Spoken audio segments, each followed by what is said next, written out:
Oliver, the government there did everything it could to boost turnout. So far, it looks like those efforts were for naught.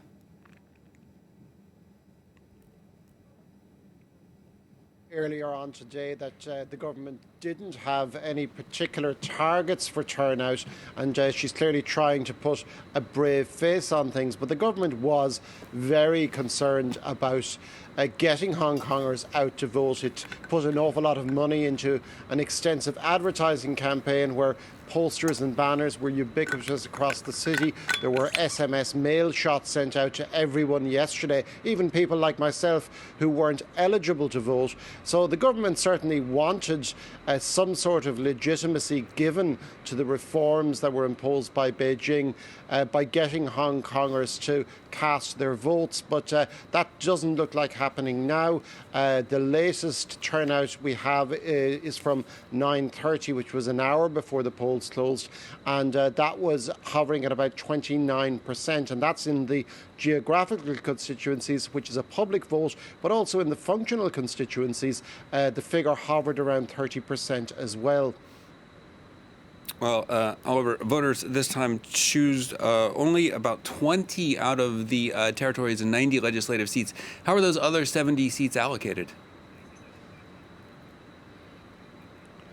Well, there are 30 that are allocated to the functional constituencies, as I mentioned, which represent a number of sectors such as education, medicine, tourism, and so on and so forth. They are, depending on the sector, some of them are pro-democracy, most of them are probably more pro-Beijing.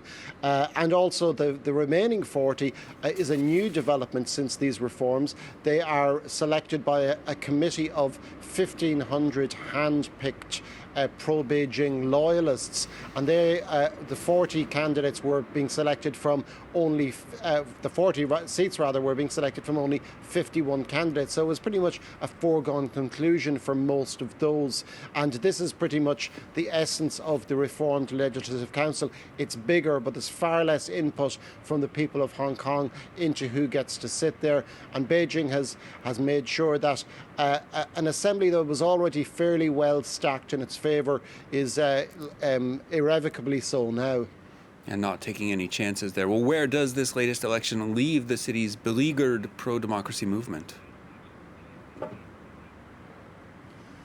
Well, to be frank, they are, in a political sense, on the verge of extinction, because it's almost impossible for them to even get past Beijing's new vetting process, and a lot of them just didn't even bother submitting their candidacy for these elections. And of course, an awful lot of them are either in exile or in prison. 47 Hong Kongers face charges of sedition for holding a primary for these very elections last year, with the aim of getting a majority in the Legislative Council. That's something that in most democracies in the world would be considered simple politics. But for Beijing, that was unpardonable.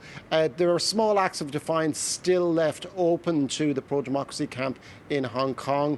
And one of those was today by staying away from the vote, even though a number of people were actually arrested for encouraging a blank vote. And so that is something that the Hong Kong government also tried to clamp down on, but they don't seem to have deterred people from staying away today.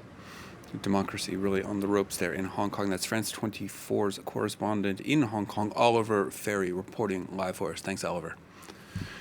Next, the death toll in the Philippines